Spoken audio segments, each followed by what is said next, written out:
নমস্কাৰ অসমবাসী ৰাইজ, বেছি দেৰি নকৰি প্ৰথম প্ৰশ্নটোলৈ আগবাঢ়িছোঁ। প্ৰশ্নটো হৈছে বিহুক অসমৰ জাতীয় উৎসৱৰ মৰ্যাদা কোনজন ৰজাই দিছিল? আৰু ইয়াৰে উত্তৰটো হ'ব স্বৰ্গদেউ ৰুদ্ৰসিংহই। ইয়াৰে পৰৱৰ্তী প্ৰশ্নটো হৈছে 2 নম্বৰ, কি শব্দৰ অনুকৰণত ঢোলৰ সৃষ্টি কৰা হৈছিল? আপোনালোকে যদি প্ৰশ্নটোৰ উত্তৰটো পাৰে কমেণ্টত জনাবলৈ নাপাহৰিব। আৰু এইটো প্ৰশ্নৰ উত্তৰটো হ'ব মেঘৰ গাজনিৰ শব্দত। 3 নম্বৰ প্ৰশ্নটোলৈ আগবাঢ়িছোঁ। 3 নম্বৰ প্ৰশ্নটো হ'ল ঢোল বনোৱা মানুহজনক কি বুলি কোৱা হয়? আপুনি যদি এই প্ৰশ্নটোৰ উত্তৰ আগতে জানিছিল কমেণ্টত জনাবলৈ নাপাহৰিব। ইয়াৰে উত্তৰটো হ'ব মুচিয়াল। 4 নম্বৰ প্ৰশ্নটো হৈছে ঢোলৰ খোলাটোত টানি থোৱা ৰছী কেইডালৰ নাম কি? ইয়াৰে উত্তৰটো হ'ব বৰতী। ঢোলৰ খোলাটোত টানি থোৱা ৰছীবোৰক বৰতী বুলি কোৱা হয়। 5 নম্বৰ প্ৰশ্নটোলৈ আগবাঢ়িছোঁ। 5 নম্বৰ প্ৰশ্নটো হৈছে ঢোলটো কান্ধত ওলোমাই ল'বলৈ ব্যৱহাৰ কৰা ৰছীডালৰ নাম কি? ইয়াৰে উত্তৰটো হ'ব কণাজৰী। কণাজৰী বুলি কোৱা হয়। 6 নম্বৰ প্ৰশ্নটো হৈছে বড়ো ভাষাত বাঁহীটোক কি বুলি কোৱা হয়?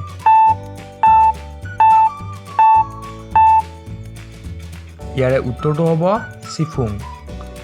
7 নম্বৰ প্ৰশ্নটো হৈছে বিহুত বজোৱা টকাটো কোন সম্প্ৰদায়ে প্ৰথমে ব্যৱহাৰ কৰিছিল?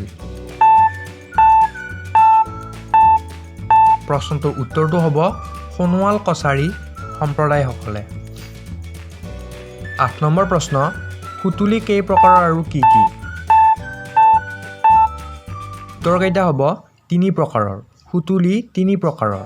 1 নম্বৰটো হৈছে বিহুৱতী সুতুলি, 2 নম্বৰটো হৈছে পক্ষী সুতুলি, 3 নম্বৰটো হৈছে পিঠা সুতুলি। 9 নম্বৰ প্ৰশ্নটোলৈ আগবাঢ়িছোঁ। মিচিংসকলে গগনাক কি বুলি কয়? আপোনালোকে যদি উত্তৰটো পাৰে কমেণ্টত জনাবলৈ নাপাহৰিব। লাইকটো যিহেতু ফ্ৰী, এটা লাইক কৰি দিবলৈও নাপাহৰিব। এটা সৰু লাইকে বহুখিনি সহায় কৰে। আৰু ইয়াৰে শুদ্ধ উত্তৰটো হ'ব গুংগাং। লগতে ছাবস্ক্ৰাইব কৰি দিবলৈও নাপাহৰিব।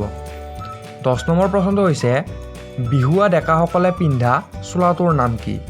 অৰ্থাৎ বিহু মাৰোঁতে ডেকাসকলে যিটো চোলা পিন্ধে সেই চোলাটোৰ নাম কি? উত্তৰটো হ'ব চাপকন। মোৰ পৰা উত্তৰটো জনাৰ আগতে আপুনিও কেইটা প্ৰশ্নৰ উত্তৰ গেছ কৰিব পাৰিছে কমেণ্টত জনাবলৈ নাপাহৰিব। বলক 11 নম্বৰ প্ৰশ্নটোলৈ আগবাঢ়ো। 11 নম্বৰ প্ৰশ্নটো হৈছে বিহুৰ জাপিটোৰ জন্ম ক'ত? উত্তৰটো হ'ব চীন দেশত। 12 নম্বৰ প্ৰশ্নটো হৈছে ঢোলৰ বৰতী কেইডাল? ইয়াৰে উত্তৰটো হ'ব ঢোলৰ বৰতী এডাল। 13 নম্বৰ প্ৰশ্নটো হৈছে মুকলি বিহুৰ প্ৰথম বাদ্য কি?